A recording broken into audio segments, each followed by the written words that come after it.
السلام علیکم ورحمۃ اللہ وبرکاتہ۔ سورہ المائدہ آیات 6 اور 7 کا پیغام لیے دورہ قرآن کے اس پروگرام میں حاضر خدمت ہیں۔ بسم اللہ والصلاۃ والسلام علی رسول اللہ صلی اللہ علیہ وسلم۔ اعوذ باللہ من الشیطان الرجیم، بسم اللہ الرحمن الرحیم۔ يا أيها الذين آمنوا إذا قمتم إلى الصلاة فاغسلوا وجوهكم وأيديكم إلى مرافق وامسحوا برؤوسكم وأرجلكم إلى الكعبين وَإِن كُنتُمْ جُنُبًا فَاتَّحَّرُوا وَإِن كُنتُم مَّرْضَىٰ أَوْ عَلَىٰ سَفَرٍ أَوْ جَاءَ أَحَدٌ مِّنكُم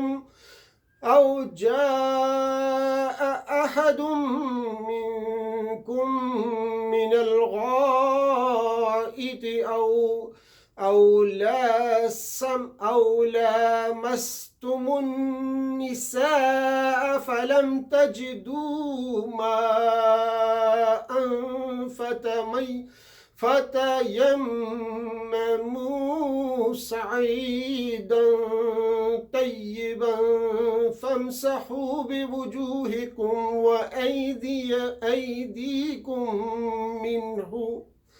منه ما يريد الله ليجعل عليكم من حرج ولكن يريد ليطهركم وليتم نعمته عليكم لعلكم تشكرون۔ صدق اللہ العظیم۔ رب اشرح لی صدری ویسر لی امری واحلل عقدۃ من لسانی یفقہوا قولی۔ اللہم ارنا الحق حقا وارزقنا اتباعہ وارنا الباطل باطلا وارزقنا اجتنابہ، آمین یا رب العالمین۔ جیسا کہ ہم نے دیکھا کہ پچھلی آیات میں کچھ آیات شرعیہ وہ ذکر کیے گئے تھے، کچھ احکام شرعیہ ذکر کیے گئے تھے جن کا تعلق انسان کی دنیاوی زندگی اور کھانے پینے سے ہے۔ اس آیت میں عبادات کے بارے میں چند احکام شرعیہ بتائے جا رہے ہیں۔ امت محمد صلی اللہ علیہ وآلہ وسلم پر تکمیل دین کی نعمت بہت ہی عظیم نعمت ہے۔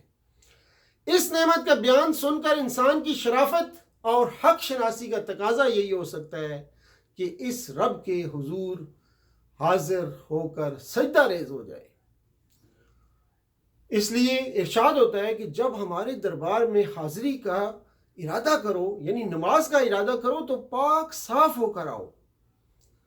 اس سے پہلے جب مرغوبات نفس اور لذائذ دنیاوی کی اجازت دی گئی، یعنی طیبات اور محسنات کی، وہ ایک حد تک انسان کو ملکوتی صفات سے دور اور بہیمیت کے قریب کر دیتی ہیں، اور ساری ناپاکیاں موجبات وضو اور غسل، یعنی انہی کے استعمال سے لازمی نتیجہ کے طور پر پیدا ہوتی ہیں۔ لہذا حکم ہوا کہ جب ہماری طرف آؤ تو پہلے ان چیزوں کے اثرات اور کھانے پینے وغیرہ کی پیدا کی ہوئی گندگی سے پاک ہونا ضروری ہے، اور یہ پاکی وضو اور غسل سے حاصل ہوتی ہے۔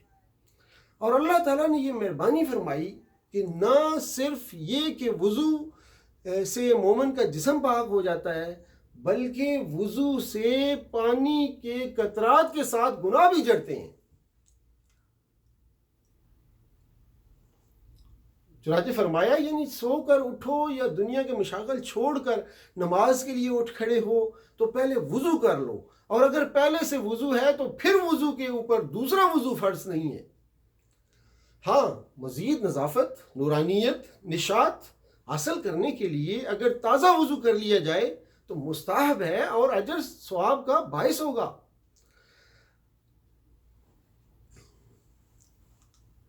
وَلَكُمْ يُرِيدُ لِيُطْهِرَكُمْ سے یہ بات خود بخود معلوم ہوتی ہے کہ اللہ تعالیٰ کو وضو سے تمہارا پاک ہونا مطلوب ہے، تو اگر یہ پاکی پہلے سے حاصل ہے تو پاک کو پاک کرنے کی ضرورت نہیں، اور اس کو ضروری قرار دینے سے امت حرج میں پڑ جاتی ہے، جس کی نفی اللہ تعالیٰ نے خود فرمائی ہے۔ یہ آیت کریمہ بہت سے احکام پر مشتمل ہے۔ اے ایمان والو کے خطاب سے خود یہ بات واضح ہوتی ہے کہ اس آیت کے احکام پر عمل کرنا لوازم ایمان میں سے ہے۔ دیکھیے چند احکام کہ اس آیت سے نماز کو قائم کرنے کا حکم ثابت ہوتا ہے۔ اذا قمتم الی الصلاۃ سے واضح ہے، جیسا کہ اس آیت سے نماز کے لیے نیت کرنے کا حکم ثابت ہوتا ہے، یعنی جب تم نماز کی نیت اور ارادے سے اٹھو۔ نمبر تیسری بات یہ ہے کہ نماز کے لیے طہارت شرط ہے، کیونکہ اللہ تعالیٰ نے نماز کے لیے اٹھتے وقت طہارت کا حکم دیا ہے، اور اصولی طور پر حکم وجوب کے لیے ہوتا ہے۔ طہارت نماز کا وقت داخل ہونے پر واجب نہیں ہوتی، بلکہ اس وقت واجب ہوتی ہے جب نماز پڑھنے کا ارادہ کیا جائے۔ ہر وہ نماز جس پر نماز کا حکم صادق آئے، اس کے لیے طہارت فرض ہے، مثلا فرض، واجب، نوافل، فرض کفایہ، نماز جنازہ۔ چہرہ دھونے کے حکم میں صرف سامنے کا چہرہ شامل ہے، یعنی سر کے بالوں کی حدود سے لے کر طول میں جبڑوں کے نیچے تک، غرض ایک کان سے دوسرے کان کی تک۔ اس میں ہاتھوں کے دھونے کا حکم ہے اور ہاتھوں کی کونیوں تک ہے۔ یہاں الا مع کے معنی میں استعمال ہو رہا ہے۔ ہم نے اچھی طرح پڑھا ہوا ہے قرآن کلاس میں جو شامل ہوئے ہیں، الا کا کیا مطلب ہوتا ہے اور مع کا کیا مطلب ہوتا ہے۔ تو الا جو ہے مع کے معنوں میں استعمال ہوا ہے اس آیت مبارکہ میں۔ وضو میں سر پر مسح کرنا فرض ہے۔ اگر ہاتھوں کے ساتھ سر پر مسح کرنے کی بجائے سر کو دھو لیا جائے تو کفایت نہیں کرے گا، کیونکہ اس نے وہ کام نہیں کیا جس کا اللہ تعالیٰ نے حکم دیا ہے۔ وضو میں دونوں پاؤں کو ٹخنوں تک دھونے کا حکم دیا گیا ہے۔ اس کا حکم بھی وہی ہے جو ہاتھوں کے بارے میں ہے، یعنی ٹخنے پاؤں کے ساتھ شامل ہیں۔ وضو کے اندر اعضاء کو ترتیب کے ساتھ دھونے کا حکم ہے، کیونکہ اللہ تعالیٰ نے ان کو ترتیب کے ساتھ ذکر فرمایا، کیونکہ جب دو دھوئے جانے والے اعضاء کے درمیان مسح کا ذکر کیا جائے تو اس کی ترتیب کے سوا اور کوئی فائدہ نہیں۔ جنابت کی حالت میں غسل کا حکم ہے، اور غسل جنابت میں تمام بدن کا دھونا فرض ہے، کیونکہ اللہ تعالیٰ نے طہارت کو بدن کے کسی خاص حصے کے ساتھ مخصوص نہیں کیا ہے۔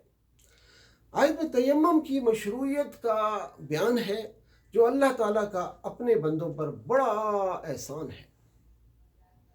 تیمم اس صورت میں جائز ہے کہ یا تو پانی نہ ملتا ہو، اور یا پانی تو ملتا ہو لیکن بندہ کسی مرض کی وجہ سے اس کے استعمال پر قادر نہ ہو۔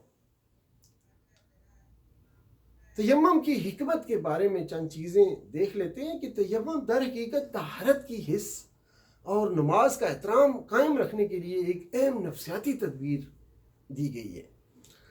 اس کا فائدہ یہ ہے کہ بندہ خود کتنی ہی مدت تک پانی استعمال کرنے پر قادر نہ ہو، بہرحال اس کے اندر طہارت کا احساس برقرار رہے گا۔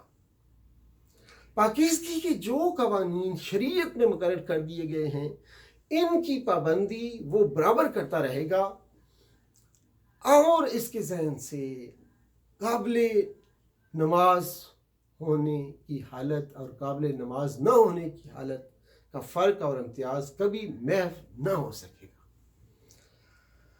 جس فعل کے لیے صریح لفظ برا اور نامناسب لگتا ہو اس کے لیے کنایا استعمال کرنا مناسب ہے، جیسے او جاء احد منکم من الغائط سے ثابت ہے، اس میں کنایا استعمال کیا گیا۔ تیمم میں تمام اعضاء کی بجائے صرف چہرے اور ہاتھوں پر مسح کرنا کافی ہے۔